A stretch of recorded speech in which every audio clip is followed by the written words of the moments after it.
Hello, Laura Victoria Ward here with Lord Gaylord, and we are here to make a video about how important it is to have a relationship with your floor.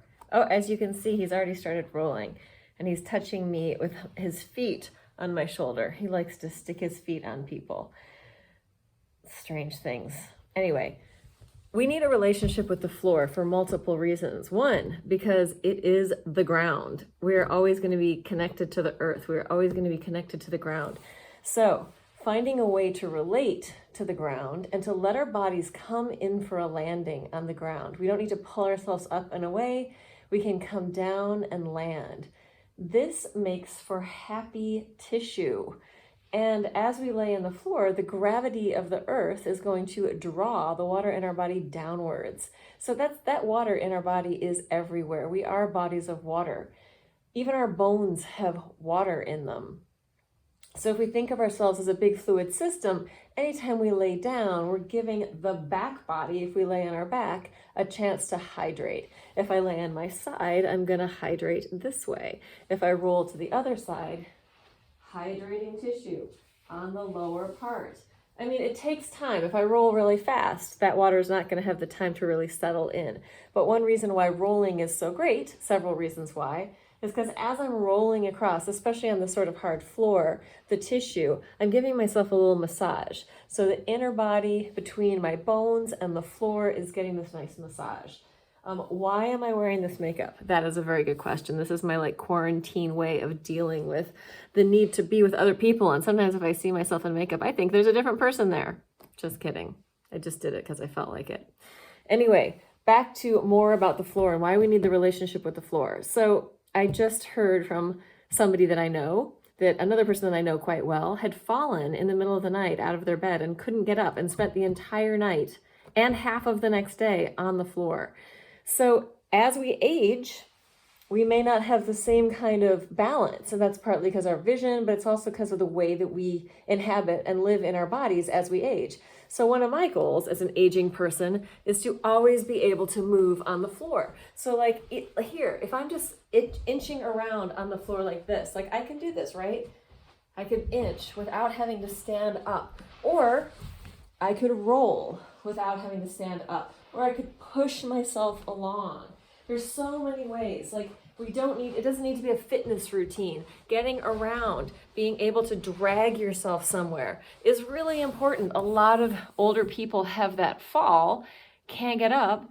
Nobody knows they live alone. Nobody knows they've fallen down. Their phone is in another room. What are they going to do? Or they have the thing around their neck, the clicker. But if we develop, as throughout our lives, the relationship with the floor, so it's not hard to get up, to get down, to move on the floor, finding ways of rolling, pushing, pulling, so that you can get around.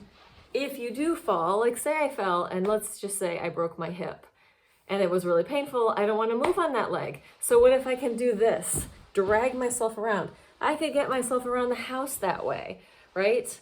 I could move myself. Movement is life for our bodies, and it's super, super important. So get on your floor, create a relationship with the floor. You will probably find that there's a lot of dust down there, so you might want to vacuum first. But if you don't spend any time on the floor, I bet you will see some things that you haven't seen before. You may discover something that has been lost down there. So I highly, highly recommend learning to get onto the floor, moving your bodies in different ways. You don't need to be in an exercise class to learn how to move better. You know who's going to teach you the best ways of moving better? You. By experimenting with different possibilities. What can you do? How can you get up? If it hurts, don't do it. If it feels good, do it. Letting yourself relate. And as I'm doing this, lots of other things are happening. As I'm relating to the floor, I'm getting some spiraling in my spine. I'm rolling. I can get a right versus left pattern, a homolateral pattern going. I can get an upper versus lower pattern. I can scooch along. I can push back. I can come up, take it down to the floor. I think that being low on the ground has been culturally something many people don't want to do.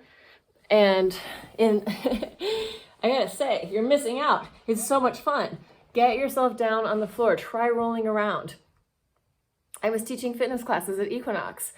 We're doing like, not Pilates, but a Pilates-ish somatics mat class. And, you know, people are down there, they can do their kicks, they can do their in and outs, they can do all their stuff. But when they have to roll to the other side, suddenly it's a huge effort.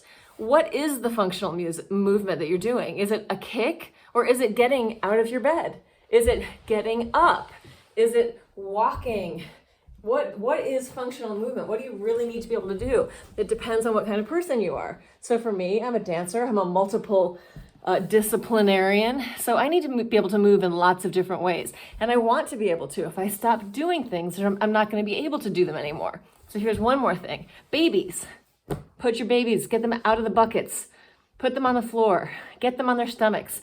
That's how babies learn. What happens? Their eyes start to look around. What am I doing as my eyes are looking around? I'm building back strength. I'm building this head-tail connection. I'm checking out the scenery. I'm seeing what's there. I'm start to reach for things. Oh, yeah, my assistant has come back. Oh, look at that rolling. What do cats do? What do dogs do? They roll around on the floor, right? They don't stop rolling around the floor when they're old. That's pretty cute. That little touch. That is pretty damn cute. Yeah, act like an animal sometimes. It's going to benefit you. And also while you're at it, paint your face like a weirdo. It will be fun. And then you can take it off. You can feel foolish. Take yourself a little less seriously. All of this stuff makes it more tolerable to be human in this world.